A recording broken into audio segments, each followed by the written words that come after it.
हमारे मीरा भाईंदर महानगर पालिका के आरोग्य विभाग में एक निविदा साफ़ सफाई की निविदा है जिसके अंदर 500 करोड़ से अधिक का भ्रष्टाचार किया गया।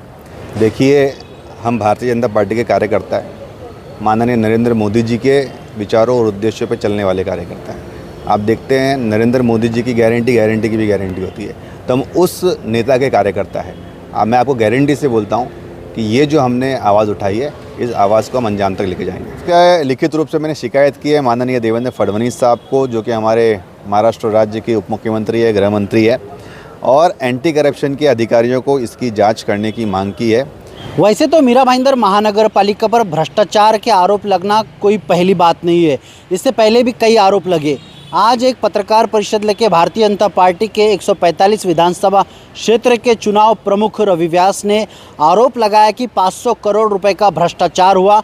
मनपा के अधिकारियों और ठेकेदारों की मिलीभगत से यह भ्रष्टाचार हुआ। उन्होंने इसकी शिकायत उप मुख्यमंत्री देवेंद्र फडणवीस से भी की है, साथ ही साथ एंटी करप्शन विभाग से भी की है। इस संदर्भ में आज एडवोकेट रवि व्यास ने हमसे बातचीत की। आइए जानते हैं उनकी क्या प्रतिक्रिया थी और किस तरह की मांग थी। देखिए, आज प्रेस कॉन्फ्रेंस के माध्यम से मैंने जानकारी दी है कि किस तरीके से हमारे मीरा भाईंदर महानगर पालिका के आरोग्य विभाग में एक निविदा साफ़ सफाई की निविदा है जिसके अंदर 500 करोड़ से अधिक का भ्रष्टाचार किया गया। कॉन्ट्रैक्टर को आर्थिक फ़ायदा पहुंचाने के उद्देश्य से अधिकारियों की संगमत से कॉन्स्पिरेसी करके एक ऐसे टेंडर को डिज़ाइन किया गया जिसके अंदर जो एस्टीमेट है उसको डबल किया गया। मैंने उसका लिखित रूप से मैंने शिकायत की है माननीय देवेंद्र फडणवीस साहब को, जो कि हमारे महाराष्ट्र राज्य के उप मुख्यमंत्री है, गृह मंत्री है, और एंटी करप्शन के अधिकारियों को इसकी जांच करने की मांग की है। एंटी करप्शन प्रिवेंशन एक्ट के अंदर, प्रिवेंशन ऑफ एंटी करप्शन के इसके अंदर हम लोगों ने इसके ऊपर FIR रजिस्टर होनी चाहिए, अधिकारी और ठेकेदार के ऊपर इंक्वायरी होनी चाहिए, चौकसी होनी चाहिए, इस टेंडर को रद्द किया जाना चाहिए, दोषियों को सज़ा मिलनी चाहिए, ऐसी मैंने मांग की है। पिछले टेंडर के अंदर करीबन 80 करोड़ का बजट था, इस बार बजट 156 करोड़ के आसपास हो गया। कहीं ना कहीं शहर की लोक संख्या उतनी है, कचरा जो निकलता है शहर का 500 टन के करीब, वो उतना ही है, तो बजट डबल क्यों हो गया। इस बार महानगर पालिका ने इस बार के टेंडर के अंदर जो वाहन है, महानगर पालिका ने अपने पैसों से कॉन्ट्रैक्टर को उपलब्ध करवाए हैं, लेकिन जो वाहन के जो फेरे हैं उसका जो अमाउंट है वो डबल दिया जा रहा है। मिनिमम वेजेस एक्ट के हिसाब से 1033 के करीब हमारे कामगारों को वेजेस देना तय है। इसके बजाय 366 रुपीज़ एक्स्ट्रा कॉन्ट्रैक्टर को लाभ पहुंचाया जा रहा है, और जो हमारे कॉन्ट्रैक्टर्स हैं उन लोगों को मिनिमम वेजेस एक्ट के हिसाब से भी पैसे नहीं दिए जा रहे हैं। उनके साथ में PF में धोखाधड़ी हो रही है, ESIC फंड के अंदर, ग्रेचुइटी के अंदर धोखाधड़ी हो रही है। तो कहीं ना कहीं बड़े पैमाने में भ्रष्टाचार है। उसका अगर आप 5 साल का अगर आप अमाउंट देखेंगे तो करीबन 500 करोड़ के भी ऊपर भ्रष्टाचार होता है। और ये टेंडर ऐसे डिज़ाइन किए गए हैं कि ये 2 कॉन्ट्रैक्टर को ही मिले।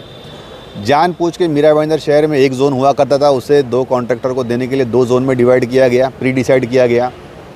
निविदा प्रक्रिया के अंदर इतना ज़्यादा घोलमाल हुआ है कि जो जोन 2 की निविदा के अंदर ग्लोबल वेस्ट मैनेजमेंट कंपनी है, इन्होंने कोणार्क को टेंडर अलॉट होने के उद्देश्य से खुद विड्रॉ कर लिया।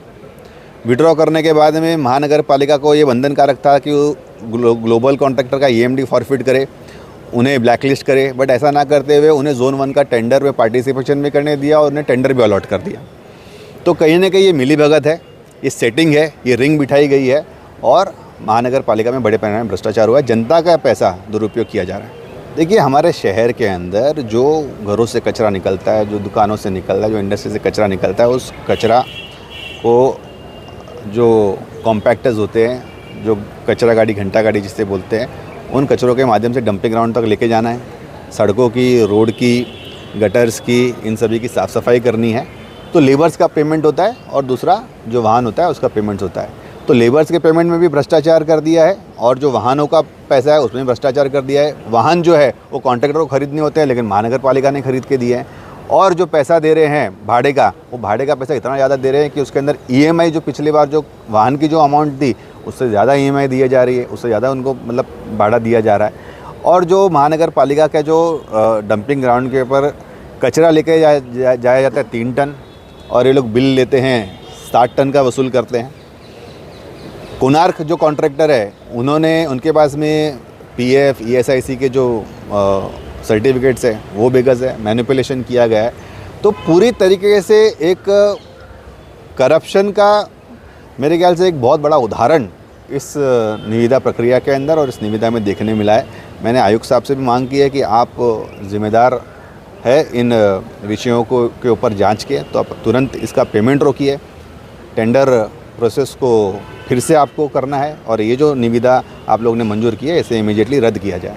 उनका आश्वासन दिया है उन्होंने कि बिल्कुल इसके ऊपर उचित कार्रवाई करेंगे। देखिए, हम भारतीय जनता पार्टी के कार्यकर्ता हैं, माननीय नरेंद्र मोदी जी के विचारों और उद्देश्यों पर चलने वाले कार्यकर्ता हैं। आप देखते हैं नरेंद्र मोदी जी की गारंटी की भी गारंटी होती है, तो हम उस नेता के कार्यकर्ता हैं। मैं आपको गारंटी से बोलता हूँ कि ये जो हमने आवाज़ उठाई है इस आवाज़ को हम अंजाम तक लेके जाएंगे। जिस तरह से प्रधानमंत्री नरेंद्र मोदी की गारंटी की बात पूरे देश भर में चल रही है, उसी की गारंटी की बात आज एडवोकेट रवि व्यास ने भी की है। भ्रष्टाचार के मामले में जो जो अधिकारी पाया जाएगा उसको जेलों में ठोसा जाएगा, साथ ही साथ जो ठेकेदार की मिलीभगत से ये पूरे मामले को किया गया उसे भी नहीं बख्शा जाएगा। अब ये तो आने वाले समय में ही पता चलेगा कि इन अधिकारियों और भ्रष्ट ठेकेदारों पर किस तरह की कार्रवाई होगी। आप देख रहे थे YSR न्यूज़ में अजीम तांबोली, भाईंदर।